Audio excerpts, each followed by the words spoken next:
Takto vyzerajú plnené domáce grillované tortily. Podľa receptu z knihy Treba si variť za pár minút bez polotovarov do ruky na party aj so sebou.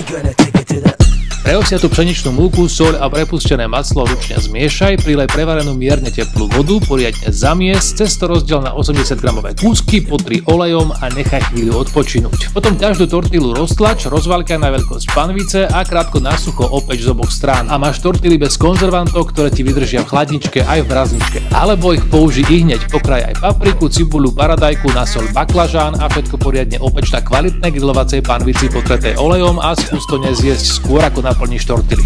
Do mediteránskej verzie som roztlačil ugrilovanú paradajku, pridal baklažán, papriku aj opečenú cibuľu a fetasír. Poskladaj, opeč a keď zachutí, ulož a pošli ďalej. Recept na tortily mám v knihe aj na blogu mrpizzo.sk. Panvice sú samozrejme z Fabíny. Treba si variť.